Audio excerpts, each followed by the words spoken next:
C'est ok de pas vouloir d'enfants maintenant. C'est ok de pas savoir si tu vas vouloir des enfants ou non. C'est là que j'ai compris que ce que les gens attendent ou veulent pour toi, c'est pas toujours ce que toi tu vas vouloir. Et c'est totalement ok. Bienvenue dans un nouvel épisode de Retour à soi. Je m'appelle Virginia et dans cet épisode, on va parler d'un thème qui mène parfois au débat, qui est celui du choix de devenir mère ou non. C'est un épisode qui est un peu différent des précédents parce que normalement, je viens par ici pour te partager des solutions et des réponses que j'ai trouvées à travers mon expérience et mes connaissances. Mais la vérité, c'est que pour ce thème du choix de la maternité, je suis loin d'avoir toutes les réponses. Cet épisode, il vient de moi-même ne pas savoir si je veux être mère ou pas. Il vient de m'être jugée de pas savoir, d'avoir peur de faire le mauvais choix, d'avoir peur d'avoir des regrets et aussi de ressentir de la pression. Et c'est une position qui est assez inconfortable, mais je crois que c'est justement pour ça qu'il est important d'en parler. Je sais aussi que je suis pas seule dans cette situation et c'est un thème qu'il est difficile d'aborder sans se sentir jugée. Donc cet épisode, il est particulièrement dédié aux femmes qui sont en pleine réflexion en lien avec ce thème, aux femmes qui se sentent seules dans leur choix, aux femmes qui ressentent la pression de la société et aux femmes qui se font juger ou qui se jugent elles-mêmes pour ne pas vouloir d'enfants ou ne pas savoir si elles veulent des enfants ou non. Je fais clairement partie de ces femmes et j'espère qu'en ressortant de cet épisode, tu vas te sentir un peu moins seule, tu vas te sentir un peu plus sûre de toi et que tu vas te sentir plus en paix avec ta décision, quelle qu'elle soit. Et avant d'entrer dans le vif du sujet, il faut reconnaître que c'est une discussion de privilégiés. En pouvant tenir cette discussion et en ayant le choix de devenir mère ou non, je suis dans une position privilégiée. Parce que comme on le sait, pas toutes les personnes ont ce choix, que ce soit pour des raisons économiques, sociales, psychologiques ou même culturelles. Donc je crois que c'est juste important de le reconnaître et si t'es dans cette situation, sache que je pense fort à toi et que t'as tout mon amour. Et si t'as ce choix, mais que tu sais pas encore quoi en faire, je t'envoie aussi de la force. Parce que tu ressens probablement ou t'as probablement déjà ressenti la pression, que ce soit de la société, de tes proches ou même de ton propre corps. Perso, j'ai souvent été confrontée à cette pression, mais jusqu'à maintenant, ça m'a pas plus affectée que ça, parce que c'était clair pour moi que je voulais pas avoir d'enfant dans ma vingtaine. Mais maintenant que je suis sur le point d'avoir 30 ans, c'est une question qui commence gentiment à se poser, d'autant plus que j'ai un risque relativement élevé d'avoir de l'endométriose, puisque j'ai des antécédents. Et donc mon gyné, il me répète toutes les années que si je veux avoir des enfants, c'est mieux de m'y mettre avant 30 ans. Sauf que, arrivé 30 ans, tout ce que je sais, c'est que pour le moment, je sais pas si je veux des enfants et je sais pas si je vais en vouloir un jour ou non. Et à ça s'ajoute la pression de la société et des gens qui viennent te dire « Alors, c'est pour quand les enfants ?» Et c'est là que commence la comparaison avec les autres et l'auto-jugement, où je me dis « Pourquoi cette décision, elle est si claire chez les autres et pas chez moi ? Qu'est-ce qui cloche chez moi ? C'est quoi mon problème ?» Parce que parfois, quand je dis que en ce moment, je veux pas d'enfants et je sais pas si je vais en vouloir, j'ai l'impression d'être comme un alien aux yeux de certaines personnes et surtout aux yeux de certains parents. Et il y a eu des fois où on a essayé de me convaincre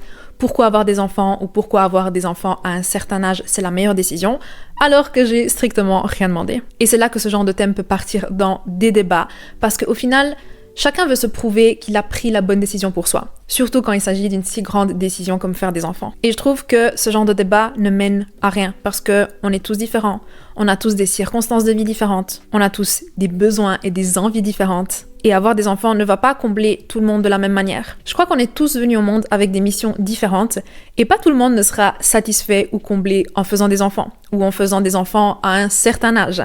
Et tout le monde ne sera pas prêt au même moment. Et j'entends énormément de gens dire « Ouais, mais tu seras jamais réellement prête pour ça. » Et je suis pas d'accord. Je comprends que tu te sentiras jamais préparée à 100% parce que c'est des choses que tu dois apprendre sur le moment. Mais je pense que tu dois te sentir un minimum prête mentalement, économiquement et émotionnellement. Parce que c'est un gros chamboulement de vie. Et au-delà de te sentir prête, tu dois le vouloir un minimum. Tu dois vouloir tout le paquet d'être maman.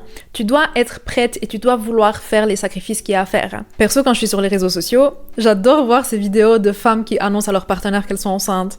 J'adore voir les gender reveals et j'adore même voir les vidéos d'accouchement. Et certaines parties d'être mère me donnent envie. J'aimerais voir à quoi ressemble mon corps avec un bidon. J'aimerais voir tout ce que mon corps il est capable de faire.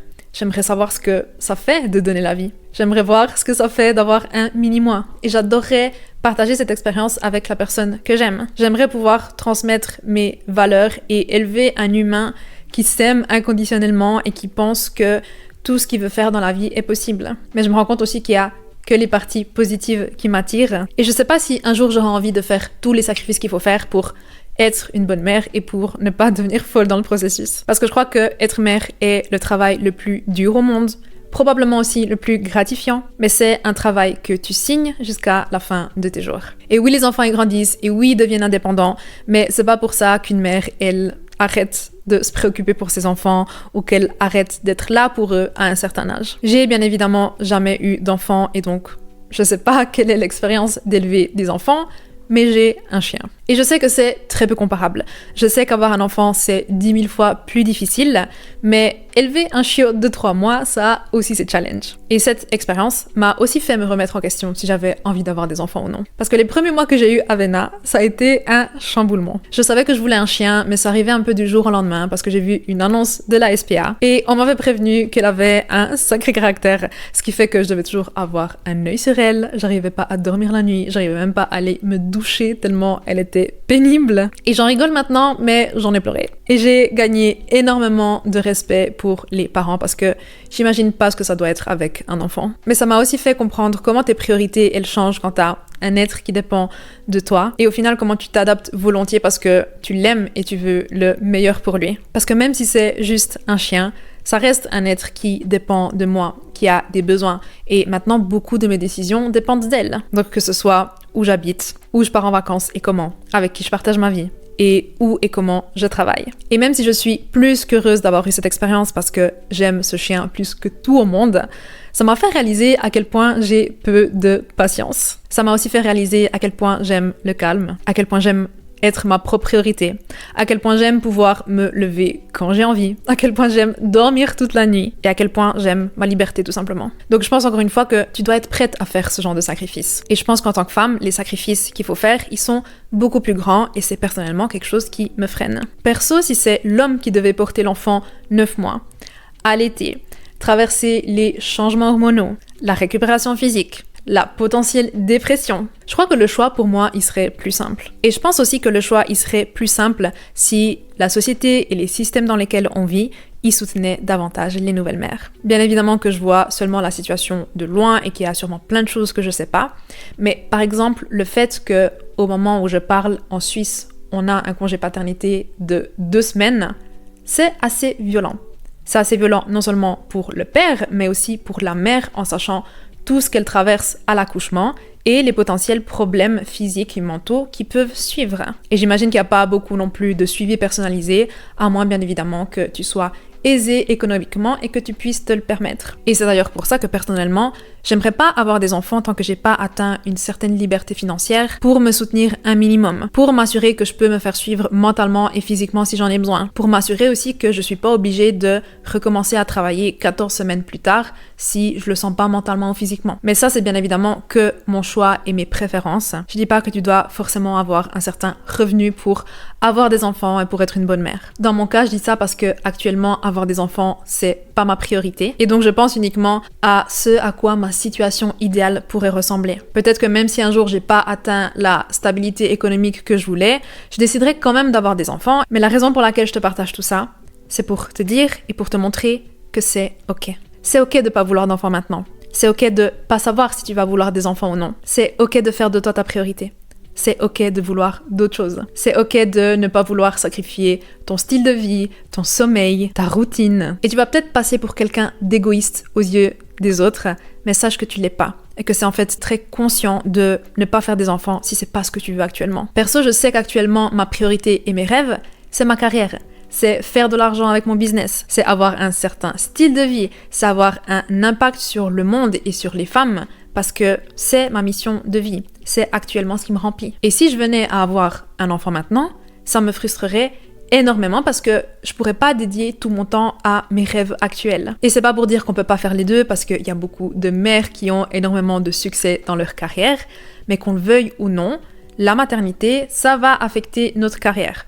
Surtout au début et probablement pendant plusieurs années. Parce que être parent, c'est un travail à plein temps. Et encore une fois, si je me base sur ce que j'ai vu, entendu et vécu, c'est souvent la femme qui a le plus de charges par rapport aux enfants. C'est souvent les mères que les crèches, les institutions, les écoles, ils appellent quand l'enfant il est malade ou quand il a fait une bêtise. En cas de séparation, c'est souvent la mère qui garde la majorité de la responsabilité, si pas toute, ce qui fait que c'est beaucoup plus difficile pour elle de reconstruire sa vie et aussi de s'investir dans sa carrière. Et c'est une généralisation ce que je fais là. Bien évidemment qu'il y a plein de situations et de cas possibles, mais encore une fois, je me base sur ce que j'ai vu, entendu et vécu. Aussi parce que dans la génération de mes parents, c'était très commun que le père aille travailler et que la mère, elle reste à la maison avec les enfants, ce qui fait que, inévitablement, c'est elle qui avait la responsabilité des enfants la majorité de la journée. Mais maintenant, les choses commencent à changer. Et le fait qu'on ait ces discussions, le fait qu'on se demande si on veut être mère ou non, c'est le signe que le monde évolue. Les femmes, elles ont désormais plus de droits, plus de possibilités de carrière. Elles peuvent rêver différemment, plus grand, et elles sont plus forcément prêtes à laisser leur carrière et leurs rêves de côté pour avoir des enfants. Avant, c'est une question qui se posait moins, voire pas du tout, et c'était un peu comme une suite logique. Aussi parce qu'avant, on associait la valeur d'une femme au fait d'avoir un mari et des enfants. Mais les temps, ils ont changé. Et il y a clairement certaines personnes qui ont gardé les mêmes idées et croyances. Mais si t'es ici, je veux te rappeler que ta valeur, elle doit pas être liée au fait d'avoir une bague au doigt ou non. Ta valeur, elle doit pas être liée au nombre d'enfants que tu as ou si tu as des enfants ou non. Ta valeur, c'est à toi de la définir. Et c'est aussi à toi de définir à quoi ressemble le succès pour toi. Et je veux aussi te rappeler que ta valeur en tant que femme, elle commence pas à diminuer à 35 ou à 40 ans. On nous a fait croire qu'à partir d'un certain âge, on vaut plus rien en tant que femme parce que on est plus autant fertile ou on est plus autant attractive, alors qu'il y a encore beaucoup de choses qui sont possibles à cet âge, y compris avoir des enfants. Et on voit de plus en plus de femmes de 40 ans qui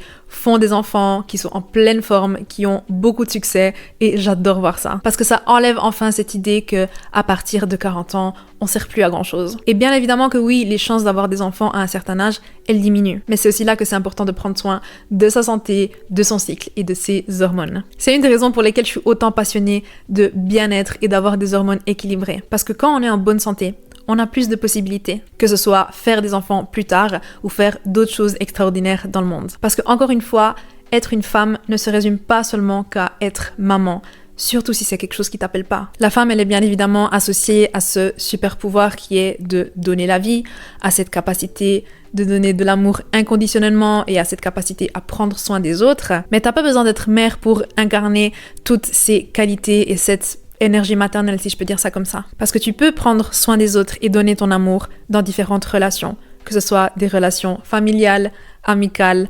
amoureuses et même avec des animaux de compagnie. Tu peux aussi donner la vie à travers tes idées, à travers des projets, à travers des business, à travers des œuvres d'art. Et tu peux partager ton savoir, tes connaissances, tes valeurs et éduquer à travers ta carrière, à travers ton business, à travers du mentorat, à travers du contenu. Et donc juste parce que t'as pas d'enfants, tu veux pas d'enfants ou tu sais pas si tu veux des enfants, ça signifie pas que tu sais pas donner de l'amour ou que tu sais pas en recevoir. Ça veut pas dire que t'as pas de responsabilité, ça veut pas dire que t'es incomplète et ça veut pas dire qu'il te manque quelque chose. T'es pas moins bien ou t'es pas moins femme sans enfants. Perso, en travaillant sur cet épisode, j'ai remarqué que les valeurs, les connaissances et l'amour que je transmettrais à des enfants, je le transmets déjà d'une certaine forme. Et je pense qu'on a tous une manière bien à nous de nous sentir comblés, de nous sentir utiles. Il n'y a pas une seule manière qui est correcte. Il n'y a pas une manière qui soit meilleure que l'autre. Il y a juste une manière qui est correcte pour toi.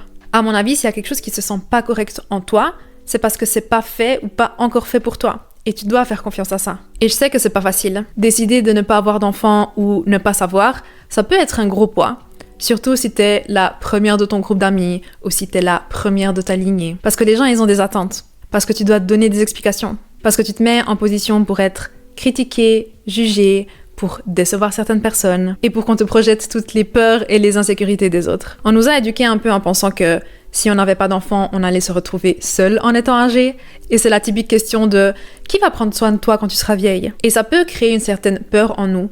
Mais moi, ce que je me dis, c'est que est-ce que t'aimerais que tes parents ils te disent « On t'a mis au monde pour pas qu'on se retrouve seul ou pour que tu puisses prendre soin de nous ?» Je trouve que c'est un peu triste et que ça, c'est être égoïste. Moi, en tant que fille, j'ai envie de savoir que mes parents ils m'ont amenée au monde par amour, pas par peur, pas parce qu'ils se sont sentis obligés. Et je crois que les bonnes décisions, elles sont jamais prises sur la base de la peur ou de la pression, parce que c'est des choses qui viennent de l'extérieur. Elles viennent de la société, de la comparaison, des médias, de l'image de la femme parfaite et de la femme comblée. Mais quand tu te connectes à toi, à ce que tu veux au plus profond de toi, que ce soit en faisant des méditations ou des visualisations, il n'y a pas de peur, il n'y a pas de pression. Il y a seulement un sentiment de bien-être, de calme, et il y a cette certitude de savoir exactement ce que tu veux et exactement ce pourquoi tu es venu au monde. Et c'est là que vient l'importance de faire la distinction entre ce que tu penses vouloir et ce que tu veux réellement au plus profond de toi. Est-ce que être mère fait partie intégrante de ta mission de vie? Ou est-ce que c'est ce que tu penses devoir faire parce que c'est ce que la société a associé au succès? Ou est-ce que c'est parce que c'est ce que les films de Disney associent au bonheur? Ou est-ce que c'est parce que t'as peur d'être jugé et de ne pas appartenir? Au final, c'est de ça que traite ce podcast et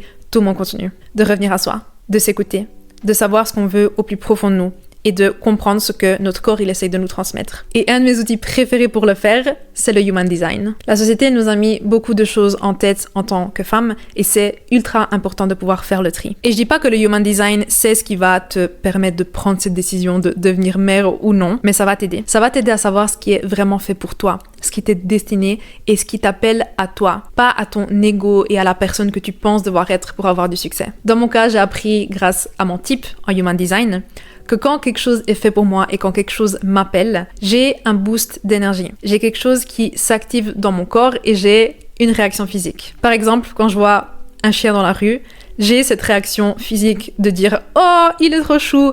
et je vais avoir envie d'aller le caresser. Il y a certaines personnes qui ont cette même réaction en voyant un bébé, ce qui n'est pas mon cas, même si je les trouve chou. Donc je prends ça comme un signe que ok, c'est peut-être pas le moment pour moi d'avoir des enfants parce que c'est pas quelque chose auquel mon corps y répond. C'est pas quelque chose auquel mon corps il est attiré. Et je sais pas si ce moment il va arriver un jour, mais quoi qu'il arrive, je sais que je peux faire confiance à mon corps parce que il me guide sur le bon chemin. Pourquoi? Parce que mon corps, il peut pas être infecté par les croyances, par les peurs et par la pression sociale. Mais ma tête et mon esprit logique, ils peuvent l'être. Et c'est comme ça que j'arrive à faire la différence. Parce que si toutes les décisions, elles pourraient se baser sur l'esprit logique, on pourrait faire des listes de pour ou contre. Perso, je pourrais faire une liste de pour ou contre être indépendante et développer un business.